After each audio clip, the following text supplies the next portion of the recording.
வணக்கம் மக்களே, welcome to BYN movie review Tamil. So இந்த வீடியோவில் நம்ம எந்த மூவியோட ரிவ்யூ பற்றி பார்க்க போகிறோம்னா, கார்த்திக் சுப்புராஜ் இயக்கத்தில் சூர்யா, பூஜா ஹெக்டே, ஜோஜோ ஜார்ஜ் இந்த மாதிரி பல பேர் நடிப்பில் வெளியாகி இருக்கிற ரெட்ரோ மூவியோட ரிவ்யூ தான் ஃப்ரெண்ட்ஸ் நம்ம இந்த வீடியோவில் பார்க்க போகிறோம். ரெட்ரோ இந்த படத்தோட கதையை பற்றி சொல்லணும்னா, நம்ம ஹீரோ சூர்யா வந்து துப்பாக்கி, கத்தியாக இருக்கட்டும், துப்பாக்கி இருக்கட்டும் எல்லாமே ஈஸியாக ஆர்டர் பண்ணி கொடுக்கக்கூடிய ஒரு டானுக்கெல்லாம் டானு. ஸோ அவருக்கு வந்து பார்த்திங்கன்னா ஒரு காதல். ஸோ அந்த காதலுக்காக வந்து பார்த்திங்கன்னா பூஜா ஹெக்டே மேலே காதலாக இருக்கார். ஸோ அந்த காதலுக்காக தன்னுடைய அடிதடி, கட்ட பஞ்சாயத்து, அதுக்கப்புறம் இந்த ரத்தம் பார்க்கறது இதெல்லாம் வந்து பார்த்திங்கன்னா நம்ம விட்டுடலான்னு வந்து பார்த்திங்கன்னா அவர் டிசைட் பண்ணுறாப்புல. டிசைட் பண்ணிட்டு தன்னோட கிட்ட இருக்கிற எல்லாத்தையும் வந்து விட்டு போயிடலாம் அப்படின்ற மாதிரி இதுக்கு முன்னாடி யார் யாருக்குள்ள அவர் பிரச்சனை பண்ணாரோ ஸோ அவங்கள எல்லாரையும் வந்து பார்த்திங்கன்னா கூப்பிட்டு ஒரு மீட்டிங் போடுறாப்புல. இந்த பாரு, இதுக்கு மேலே உனக்கு எனக்கு எந்த சம்மந்தமும் கிடையாது. நானும் என் ஃபேமிலியை பார்த்துட்டு என் வாழ்க்கைன்னு நான் போக போகிறேன். நீங்களும் உங்கள் குடும்பம், உங்கள் குட்டின்னு பார்த்துட்டு போயிடுங்க. தேவையில்லாமல் பின்னாடி பழைய பகையை மனசில் வச்சுட்டு பின்னாடி யாருன்னா வந்து என்கிட்ட பிரச்சனை பண்ணிங்கன்னா மாவனை அத்தனை பேரும் உயிரோட போக மாட்டீங்க அப்படின்ற மாதிரி வந்து பார்த்திங்கன்னா ஒரு ஸ்டேட்மெண்ட்டை சொல்லிட்டு எல்லாருக்கும் வார்ன் பண்ணிட்டு வந்து பார்த்திங்கன்னா நம்ம ஹீரோ போகிறாப்புல.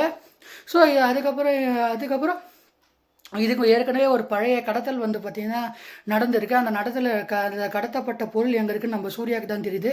ஸோ நீ அந்த கடத்தப்பட்ட பொருள் எங்கே இருக்குதுன்னு நீ சொன்னினா நீ தப்பிச்ச, இல்லைனா அவனே உன்னை போட மாட்டோம், உன்னுடைய லவரை வந்து பார்த்திங்கன்னா போட்டுருவோன்னு ஒரு சில கும்பல் இறங்க. ஸோ இதுக்கப்புறம் என்னெல்லாம் நடந்துச்சு அப்படின்றது இந்த படத்தோட மொத்த கதை. ஸோ இந்த படத்தில் அந்த கனிமா சாங் இருக்குது பாருங்கள், எப்பா சாமி எல்லாருமே டான்ஸ் ஆடினாங்க. அந்தளவுக்கு வந்து பார்த்திங்கன்னா ரொம்ப சூப்பரான ஒரு சாங்கு. சந்தோஷ் நாராயணன் இசையில் ரொம்ப நாளைக்கு அப்புறம் நான் பார்த்த ஒரு எப்படி பட்டி தொட்டியன்னா ஹிட்டான ஒரு சாங் அப்படின்னா நம்ம சொல்லலாம். ஸோ குறிப்பாக சொல்லணும்னா அந்த கனிமா சாங்கில் ஒரு 15 நிமிஷத்துக்கு ஒரு சிங்கிள் ஷாட் வச்சுருப்பாரு பாருங்க. அதுலேயே ஆக்ஷனு, டான்ஸு, ட்ராமா, எமோஷன்னு, அதுக்கப்புறம் ஃபைட்டின் இந்த மாதிரி எல்லாமே வந்து பார்த்திங்கன்னா ஒரு சிங்கிள் ஷாட்டில் வந்து பார்த்திங்கன்னா நம்ம கார்த்திக் சுப்ராஜ் வந்து பார்த்திங்கன்னா வச்சுருப்பாரு. குறிப்பாக சொல்லணும்னா அதில் செட்லேயே 100-150 பேர் மேலே இருப்பாங்கங்க. அங்கே எல்லாருமே வந்து பார்த்திங்கன்னா கரெக்டாக பெர்ஃபார்ம் பண்ணும். கொஞ்சம் பிசர் தட்டினா கூட மொத்த ஷாட்டுமே ரீடேக் ஆகணும். அந்த மாதிரி வந்து பார்த்திங்கன்னா ஒரு ஷாட்டு அதை வந்து ரொம்ப சூப்பராக வந்து பார்த்திங்கன்னா நம்ம கார்த்திக் சுப்ராஜ் அண்ணா வந்து பார்த்திங்கன்னா சூப்பராக வந்து கையாண்டு சூப்பராகவே வந்து பார்த்திங்கன்னா அதை வந்து ப்ரெசென்ட் பண்ணி சிங்கிள் ஷாட்டாக வந்து பார்த்திங்கன்னா எடுத்திருக்காரு. ஸோ அதுக்கப்புறம் இந்த படத்தில் இருக்கிற மற்ற கேரக்டராக இருக்கட்டும், பூஜா கொடுத்த கேரக்டர் ரொம்ப சின்ன கேரக்டர் தாங்க. ஆனால் அதுவையும் வந்து பார்த்திங்கன்னா அவங்க சூப்பராக பக்காவாக வந்து பார்த்திங்கன்னா பண்ண வச்சிருக்காரு கார்த்திக் சுப்ராஜ். குறிப்பாக கார்த்திக் சுப்ராஜ் அண்ணங்கிட்ட என்ன ஒரு பெரிய விஷயம் இருக்குன்னா, இந்த சீனை நான் இப்படி தான் எடுப்பேன், இப்படி தான் நான் ஸ்டேஜ் பண்ணுவேன் அப்படின்ற ஒரு விஷயத்தை வந்து பார்த்திங்கன்னா அவர் பர்ஃபெக்டாக முடிவு பண்ணிட்டு பர்ஃபெக்டாக எடுப்பார். ஸோ இதனால தான் இதுக்கு முன்னாடி வந்து அவர் ஜிகத் நட் டூலையும் வந்து பார்த்திங்கன்னா அவர் சக்ஸஸ்ஃபுல் ஆனார். அதனால தான் அதே மாதிரி தான் இந்த படத்துலேயே வந்து பார்த்திங்கன்னா அவர் சக்ஸஸ் அடைஞ்சிருக்காரு அப்படின்னு நான் கண்டிப்பாக வந்து பார்த்திங்கன்னா சொல்லுவேன்.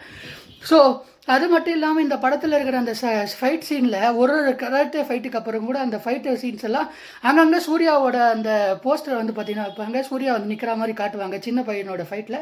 ஸோ அதெல்லாம் வந்து பார்த்திங்கன்னா கார்த்திக் சுப்ராஜ் வந்து பார்த்திங்கன்னா சூர்யா ஃபேன்ஸுக்காகவும் சரி, அந்த படத்தை என்டர்டெயின்மெண்ட்டு ஆடியன்ஸுக்கு என்டர்டெயின் பண்ணுறதுக்கும் சரி சூப்பராக பக்காவாக வந்து பார்த்திங்கன்னா பண்ணியிருக்காரு. குறிப்பாக வந்து சொல்லணும்னா இந்த படத்தோட ஃபர்ஸ்ட் ஹாஃப் இந்த படத்தில் ரொம்ப பாசிட்டிவாக வந்து பார்த்திங்கன்னா இருக்குது. ரொம்ப சூப்பராகவும் வந்து பார்த்திங்கன்னா ஃபர்ஸ்ட் ஹாஃப் தான் இருக்குது. குறிப்பாக சொல்லணும்னா ஃபர்ஸ்ட் ஹாஃபில் வந்து நமக்கு ஆஹா சூப்பர்ப்பா செம்மையாக இருக்குப்பா படம் அப்படின்னு வந்து பார்த்திங்கன்னா ஃபீல் பண்ணுறீங்க. செகண்ட் ஹாஃபில் வந்து ஸோ ஃப்ளாஷ்பேக்ஸ் அப்படி இப்படின்னு கொஞ்சம் வந்து பார்த்திங்கன்னா கதை கொஞ்சம் லாக் அடிக்குதோ அப்படின்ற மாதிரி வந்து பார்த்திங்கன்னா நம்ம ஃபீல் வரும். ஸோ எல்லாத்துக்குமே வந்து பார்த்திங்கன்னா இதில் ப்ராப்பரான ஜஸ்டிஃபிகேஷன் வந்து பார்த்திங்கன்னா இந்த படத்தில் கார்த்திக் சுப்ராஜ் கொடுத்துருக்காரு. குறிப்பாக சொல்லணும்னா நம்ம சூர்யா ஏன் ஜெயிலுக்குள்ளே போனதுக்கப்புறம் ஏன் அங்கே இருக்கிறவங்க எல்லாரும் வந்து பார்த்திங்கன்னா ஒரு பெரிய டானாக எடுத்துக்கிட்டாங்க அப்படின்ற ஒரு விஷயத்தையும் ப்ராப்பர் ஜஸ்டிஃபிகேஷனோடு வந்து பார்த்திங்கன்னா இல்லை கார்த்திக் சுப்ராஜ் அண்ணா வந்து பார்த்திங்கன்னா சொல்லியிருப்பாரு. குறிப்பாக அது மட்டும் இல்லாமல் இந்த படத்தில் அந்த பூஜா ஹெக்டேவும் நம்ம சூர்யாவும் ஒரு கோயில் படிக்கட்டில் உட்காந்து பேசுவாங்க பாருங்கள். அந்த சீன்லாம் சூப்பர் வேறு லெவலில் வரைக்கும் வந்து பார்த்திங்கன்னா இருக்கும். குறிப்பாக அந்த சீக்வன்ஸாக இருக்கட்டும், அதுக்கப்புறம் நடக்கிற மற்ற மியூசிக்காக இருக்கட்டும் எல்லாமே வந்து பார்த்திங்கன்னா சூப்பராக இருக்குது. குறிப்பாக இந்த படத்தோட சினிமாட்டோகிராஃபி இந்த படத்தில் பெரிய பாசிட்டிவாக இருக்குது. ஏன்னா சினிமாட்டோகிராஃபி அவ்வளோ தெறிக்க வந்து பார்த்திங்கன்னா விட்டுருக்காங்க. குறிப்பாக அவ்வளோ எங்கேஜிங்காகவும் அவ்வளோ கலர்ஃபுல்லாகவும் வந்து பார்த்திங்கன்னா அந்த படத்தோட ஸ்க்ரீன்ல வந்து பார்த்திங்கன்னா இருக்குது. அதுக்கப்புறம் இந்த படத்தில் இருக்கிற அந்த செகண்ட் ஹாஃப் போர்ஷனை பற்றி சொல்லணும்னா செகண்ட் ஹாஃபில் அங்கங்கே ஃப்ளாஷ்பேக்ஸு, அதே மாதிரி ஜோஜோ ஜார்ஜுக்கு அவருக்கான ஒரு ஜோஜோ ஜார்ஜை மட்டும்தான் ஸ்ட்ராங்காக காட்டியிருப்பாங்க. மற்றவங்களுக்கெல்லாம் ஒரு ப்ராப்பரான ஒரு ஜஸ்டிஃபிகேஷன் இல்லாமல் வந்து பார்த்திங்கன்னா இருக்குது. ஓவராலாக இந்த படம் வந்து எப்படி இருக்குன்னா ஃபர்ஸ்ட் ஹாஃப் ரொம்ப சூப்பராகவும், செகண்ட் ஹாஃப் கொஞ்சம் எப்படி சொல்கிறது, கொஞ்சம் லேகாகவும் கொஞ்சம் கம்சியாகவும் வந்து பார்த்திங்கன்னா இந்த படம் வந்து பார்த்திங்கன்னா முடிஞ்சுது. ஸோ ஓவராலாக இந்த ரெட்ரோ படம் எப்படி தான் இருக்குதுன்னு பார்த்திங்கன்னா கண்டிப்பாக சூர்யா ஃபேன்ஸும் சரி, காமன் ஆடியன்ஸும் சரி என்டர்டெயின் பண்ண ஒரு இருக்கக்கூடிய படம் தான். கண்டிப்பாக எல்லாரும் போய் தேட்டரில் பாருங்கள். இந்த படத்துக்கு நான் 5க்கு 4.2 ஸ்டார் தரேன். ரொம்ப நல்ல படம். ரீசன்ட் டைம்ஸில் நான் பார்த்தால ரொம்ப நல்ல படம். சூர்யாவுக்கு இது கம்பேக்காக கேட்டிங்கன்னா சில பேருக்கு இந்த படம் பார்த்திங்கன்னா ரொம்ப பிடிக்கும். சில பேருக்கு இந்த படம் வந்து பார்த்திங்கன்னா என்னப்பா லேக் அடிக்குது அப்படின்ற மாதிரி தோணும். அது அவங்களோட தனியோட ஒப்பீனியன்.